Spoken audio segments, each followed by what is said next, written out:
Pesugihan, tempat makan. Ya, pesugihan di tempat. Biasanya kalau misalnya tempat-tempat makan atau usaha kuliner yang pesugihan itu ada yang memang tahu ini kayaknya nggak wajar ya. Ada yang memang nggak tahu ya. Nariknya itu yang dari jauh-jauh, dari luar daerah biasanya daerahnya dia. Oh biasanya malah gitu. Biasanya Yang dekat nggak terlalu ini. Makan itu diludahin sama dia. Kita nih makan nih, duduk. Nanti dia ada dari belakang, dari itu dia atau naik gitu, dia ludahin makanan kita, dia jilat makanan kita. Nah, itu yang bikin. Nah, kamu pernah melihat sosok-sosok ketika mau makan atau ini? Pernah ngeliat langsung? Di situ di posisinya di situ udah kelihatan ada wujudnya di situ, dia lagi di deket yang makan. Oh di dekat yang makan, bukan di tempat dia masak atau di tempat yang ini? Di situnya juga ada sih, tapi nggak keseringannya ya di tempat yang ini orang yang makan itu. Biasanya diludahin tapi? Diludahin, dijilat. Tapi pernah nggak kamu makan di tempat kayak pesugihan gitu, terus kamu udah makan baru sadar kayaknya nggak ada yang aneh deh gitu, pernah nggak? Atau memang setiap kamu makan udah tahu ini udah. Pernah. Itu pernah juga.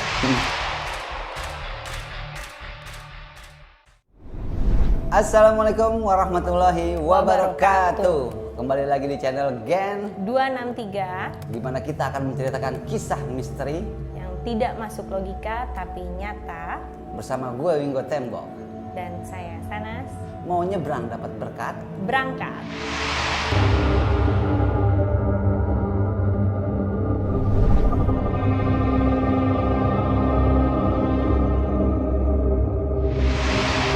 Di episode kali ini kita akan ngebahas apa kamu enaknya kamu? Ini aja ya, pesugihan, tempat makan. Ya, pesugihan di tempat makan. Kita ketahui bersama-sama bahwa kuliner adalah salah satu bisnis yang menjanjikan, di mana penghasilannya itu berkali-kali lipat keuntungannya dan juga bisa membuat kita lebih cepat kaya kalau memang berhasil. Tapi sayangnya banyak sekali yang tidak sesuai jalur atau menempuh jalan yang sesat atau menduakan Tuhan, alias pesugihan. Mereka bersekutu dengan jin atau setan untuk mencari pelanggan atau menarik pembeli agar tempat makannya atau tempat usahanya ramai. Nah, bukan pesugihan sebenarnya bukan cuma di usaha makanan atau usaha kuliner, banyak sekali. Tapi kali ini kita akan membahas di usaha kuliner. Kamu sendiri punya pengalaman nggak ketika mau makan atau mampir ke tempat makan yang ramai? Biasanya kalau misalnya tempat-tempat makan atau usaha kuliner yang pesugihan itu ada yang memang tahu ini kayaknya nggak wajar ya gitu. Ada yang memang nggak tahu ya, karena memang biasanya rame tempat itu. Rame banget. Tapi ada juga yang bilang kalau misalnya pakai penglaris tempat itu, kalau makan di situ enak, tapi ketika dibawa pulang nggak enak. Ada juga yang bilang begitu kan. Terus ada lagi. Tapi emang kayak gitu. Biasanya kayak gitu ya. Kayak gitu. Nah kalau kamu sendiri punya pengalaman kayak gimana? Apa sih bisa kira-kira ciri-ciri yang bisa bisa kita cari tahu? Oh ini kayaknya pakai pesugihan gitu, atau ini kayaknya pakai penglaris sih. Biasanya kalau menurut kamu ya? Biasanya tuh kayak apa ya, orang deket, orang yang deket situ tuh nggak ada pengennya gitu beli di situ. Tapi kalau orang yang datangnya, dia nariknya itu yang dari jauh-jauh, dari luar daerah, biasanya daerahnya dia. Oh biasanya malah justru Biasanya yang dekat nggak Enggak. terlalu ini. Enggak. Karena mungkin tahu kali atau gimana gitu ya. Daya tariknya itu malah yang luar. Dari yang luar. Untuk orang luar. Daerah luar, dari daerah luar itu tempat makan itunya. Terus apa namanya yang dibilang katanya kalau bungkus nggak enak, kalau makan itu enak, itu bener juga, pengaruh juga? Biasanya tuh di tempat makan itu diludahin sama dia. Kita nih makan nih, duduk.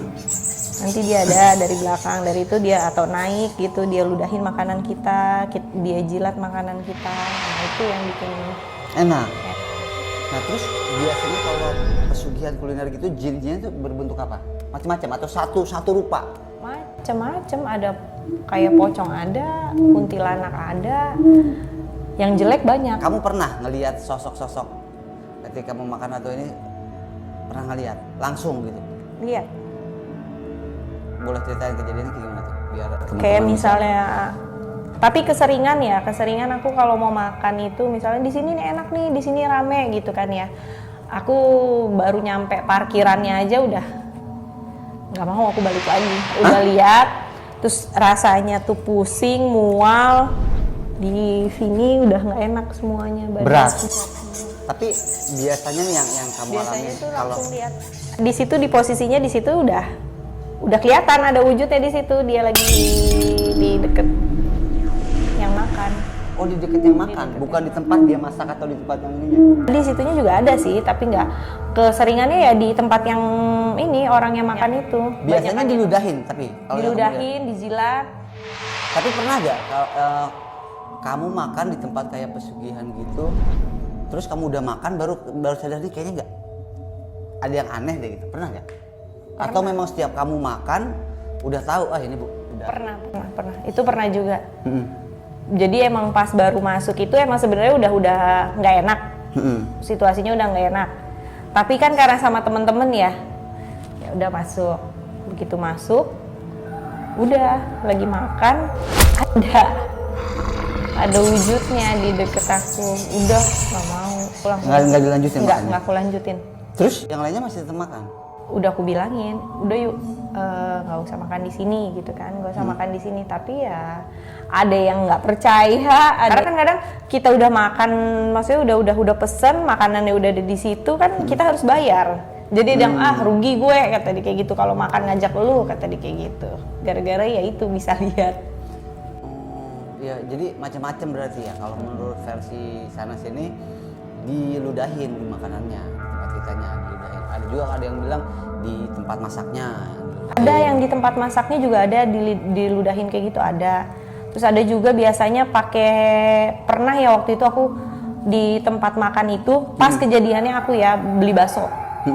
Beli bakso di pancinya itu dia nyerok, aku nggak ngeliat pas masuk di situ, aku nggak ngeliat sama sekali ada sosok apa itu, nggak ngeliat. Tapi tempat itu rame. Tempat itu rame banget. Terus? Akhirnya makan di situ, dia sendok nyentong kuah baksonya itu pas keangkat itu kain putih ke bawah sama dia.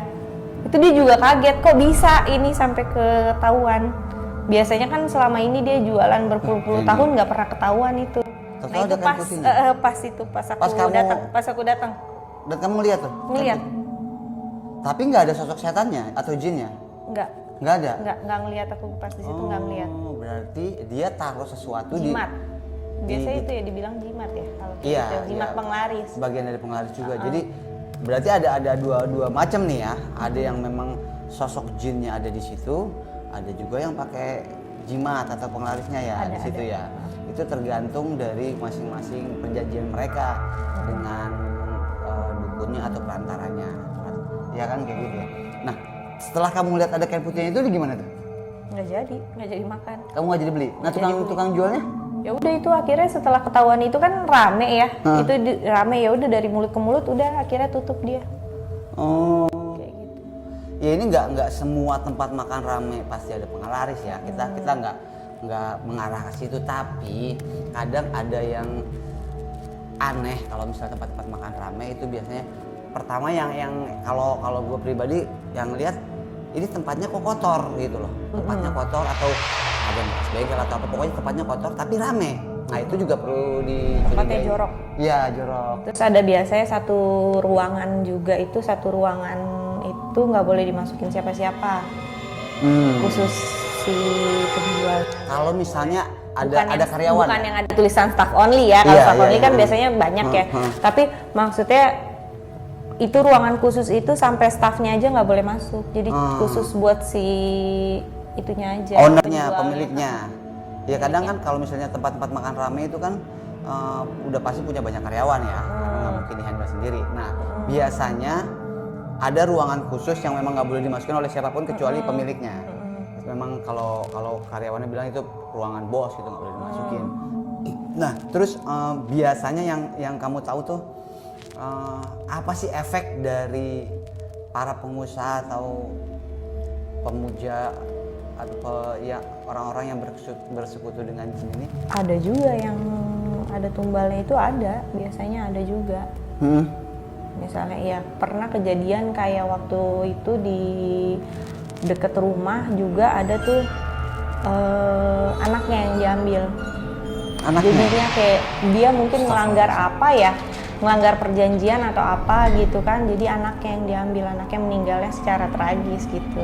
Nah itulah apa namanya salah satu efek buruk atau ya bisa dibilang kerugian apabila kita bersekutu dengan jin atau setan. Mereka pasti punya persyaratan ya. Punya persyaratan pasti. Biasanya oke, lo bisa kaya ya, tapi lo nggak bisa makan enak. Ada juga yang gitu. Iya. Ya kan, percuma juga kan. Misalnya lu ngelayanin nggak boleh senyum. Oh ada juga yang Ada kayak gitu. juga. Atau misalnya di hari-hari apa harus libur. Iya, itu ada tertentu, juga. Ya kan. Terus beberapa bulan sekali dia harus ke balik lagi tuh. Iya. Biar apa namanya penglarisnya bagus lagi. Biasanya ada yang kayak gitu ya. Ada juga yang mengorbankan keluarganya, anaknya atau apanya gitu ya. Jadi memang kalau menurut gue ya bahaya, dan jangan sampai kita bersekutu dengan jin atau setan. Selain itu salah satu atau perbuatan yang memang dibenci oleh Allah Subhanahu wa taala, karena kita menduakan Allah, itu juga ya banyak sekali resikonya ya. Iya. Yang sebenarnya ya malah merugikan kita sendiri gitu loh. Apalagi yang sosok yang pernah kamu. Pokoknya tuh kalau di situ kita makan jangan sampai lupa doa. Oke. Biasanya kalau kita setelah doa bisa juga langsung ketahuan itu rasanya bener-bener nggak enak. Nggak enak. Jadi kan kita habis makan habis pesen mau makan nih, baca doa, kok kata orang enak gitu kan. Pas kita habis baca doa ternyata pas makan biasa aja rasanya, nggak enak gitu Nggak kan. seenak yang- Nggak seenak ini gitu kan, nggak seenak yang orang cerita-ceritain gitu. Biasanya doa juga ngaruh buat lunturin itunya. Penglaris itu. Kejadian apa lagi sih yang pernah kamu alamin ketika mau makan, terus yang benar-benar sampai sekarang tuh kamu ingat banget gitu? Itu Pernah yang pernah makan, lagi mau makan tuh, ya itu yang udah pesen, terus tiba-tiba kaget mau makan ada sosoknya itu sosoknya jelek banget, itu dia naik ke atas meja, ada di atas meja, terus ada di samping aku juga ada, di samping orang sebelah aku ada, di samping temen aku juga ada. Berarti banyak? Oh. Nggak cuma satu biasanya kalau kayak gitu, karena kan yang beli kan juga banyak. Jadi memang di setiap ituan meja pembeli gitu. Ada. Terus kalau misalnya yang baru kamu datang, kan kadang kalau lihat tempat makan rame, itu kan kita jadi penasaran nih, rame nih, cobain yuk. Mungkin karena enak gitu kan. Itu pernah gak kamu begitu datang tuh langsung lihat sosoknya? Sering, kalau itu sering. Gimana kejadiannya? Jadi kayak kalau misalnya teman atau saudara atau pokoknya tetangga pada ngomong makan di sini yuk, enak nih, rame ini. Udah pas itu ayo ikut, yaudah ayo kita makan, seenak apa sih gitu kan ya. Emang aku kan juga suka makan kan. Terus udah gitu, baru nyampe parkiran, langsung kelihatan. Dia di depan atau Di dalam? Di dalam kelihatan? Di dalam banyak. Sosoknya? Kelihatan banyak. Udah Udah langsung langsung nggak jadi? nggak jadi. Itu kelihatannya bener-bener dia Itu langsung lagi aku- ngeludah-ludahin atau? Iya, langsung itu aku langsung pengen muntah, pusing, macem-macem. Udah aku bilang aku nggak kuat masuk ke dalam. Bau kadang ada, bau pengaruh nggak? Bau sih nggak. Nggak ya? Nggak suka nyium baunya. Nggak. Berarti kamu memang benar-benar lihat sosoknya. Lihat sosoknya. Banyaknya jelek gitu, pokoknya di dalam situ tuh. Itu bener-bener apa ya, mukanya kayak apa ya, mukanya aur-auran, badannya juga nggak kayak utuh, kayak misalnya kuntilanak gini ya, kayak misalnya kayak kalau kuntilanak itu kan wujudnya ketahuan tuh. Oke. Paling mukanya yang ini kan ya.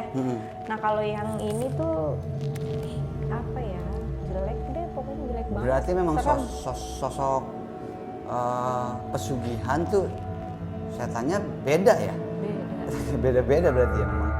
Dia memang jin khusus buat pengenak makanan kali ya? Bukan jin yang... Kalau aku lihat kayak misalnya kalau kayak pocong, kuntilanak itu biasanya cuma ada dia cuma ngawasin doang. Bisa jadi. Astagfirullahaladzim. Ya, jangan sampai deh kita bersekutu dengan jin atau setan demi mencari rupiah. Biasanya tuh ciri-cirinya itu dia punya ruangan khusus. Punya ruangan khusus biar nggak boleh dimasukin siapapun. Itu biasanya tuh. Terus ya itu biasanya yang beli tuh dari orang-orang luar daerahnya dia. Oke. nggak di orang yang terdekat gitu. Banyak yang orang yang datang itu dari situ. Terus apalagi ya, pokoknya kalau makannya ya jangan lupa baca doa, itu benar-benar ngelunturin. Dan sekali lagi nggak semua tempat makan atau F&B yang ramai ada penglarisnya. Ada juga yang enak. Iya, dan memang dia benar-benar jual rasa. Ramai karena kualitas. enak gitu loh. Jadi ini nggak bisa dipukul rata, ketika ramai itu udah pasti penglaris. Jangan sampai malah kita jadinya suzon. Mungkin cara buat yang nggak bisa ngeliat sosok atau buat yang memang polosan kayak gue nih, sebenarnya nggak pernah bisa ngeliat sosok, polosan aja ya. Kita ketika makan atau kita masuk itu assalamualaikum, terus mau makan baca bismillah, insya Allah itu bakal dilindungin tuh. Biasanya memang bener yang kata Sanas bilang, itu rasanya nggak enak pasti kalau kita baca bismillah, masuk bismillah, masuk assalamualaikum, terus ketika mau makan baca doa minimal bismillah, itu udah. Kalau enak memang bener enak, berarti nggak ada pesugihannya. Tapi kalau ada pesugihannya biasanya sih memang kita udah dikasih benteng sama Allah gitu biasanya ya. Itu aja. Iya, mudah-mudahan kita semua terhindar dari jebakan pesugihan dan kita bukan jadi pelaku pesugihan. Kita bakal cerita-cerita lagi di episode-episode berikutnya tentang pengalaman-pengalaman misteri yang kadang nggak masuk logika tapi nyata. Nah, kalau buat teman-teman yang punya cerita-cerita mau kita bacain, boleh silakan emailnya di bawah sini. Nah, nanti kita bakal ceritain pengalaman-pengalaman seru, kisah nyata ya, kisah nyata. Karena kita menceritakan memang kisah nyata, kisah-kisah misteri ini. Oke, di sini kita bakal kembali lagi di cerita-cerita berikutnya bersama gue Winggo Tembok Dan aku Sanas. Assalamualaikum warahmatullahi wabarakatuh.